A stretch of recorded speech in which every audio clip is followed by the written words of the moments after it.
I'm actually humbled to be recognized by this organization. I get recognized recently by a lot of organizations, and for me to be recognized by this organization means a little something extra to me.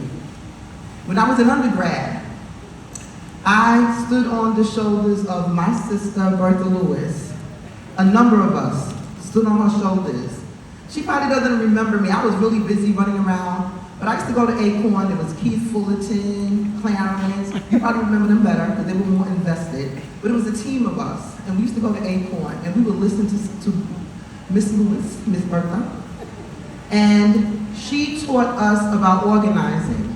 I already had a background in community advocacy because I had some good people in my life, starting with my home base and my educator, Mrs. Scott, and I was a product of Major R. Owens, which I'm very proud of. I was one of his. So when I got to meet Miss Lewis, I learned about things from a different perspective.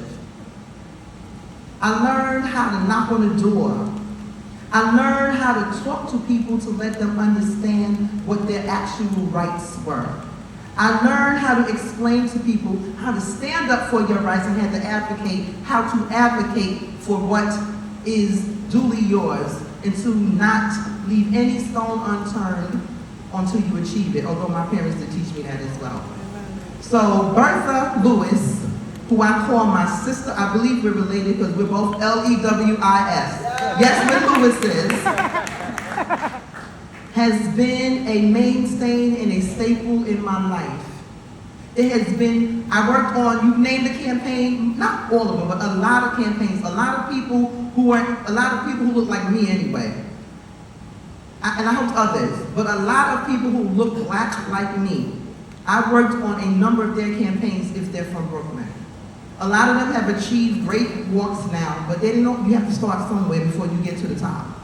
And Bertha Lewis has always been there with me, a guiding force.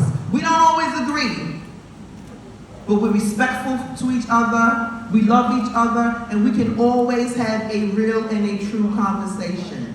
So Bertha, I thank you for all that you instilled and you poured into me. I don't bring my family to a lot of my events. Regrettably, they're not here today, and they would be here today. But my granddaughter is having her show. I'm running out the door after this, or I would be here to congratulate all of my fellow honorees. I know that if you were selected by the BLAC Institute, that you are more than worthy.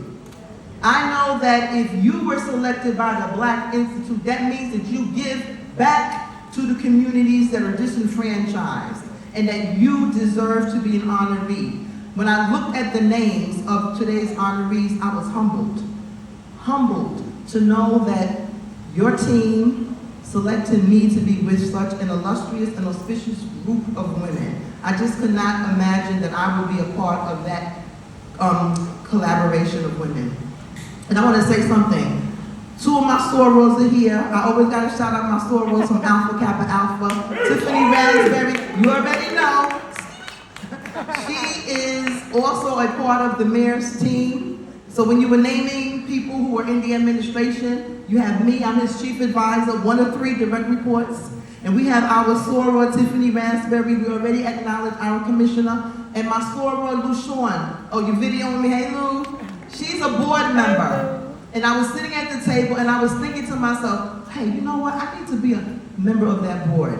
I used to be on the Crown Heights Youth Collective board, and it was a lot of work. And I don't normally join boards. But Bertha, you know I always have your back. When you get room, make room for me, all right? And I thank all of you for coming to support this organization. The BLAC Institute needs our support, our financial support. They need whatever pearls of wisdom you can share. They need you on the ground. Thank you.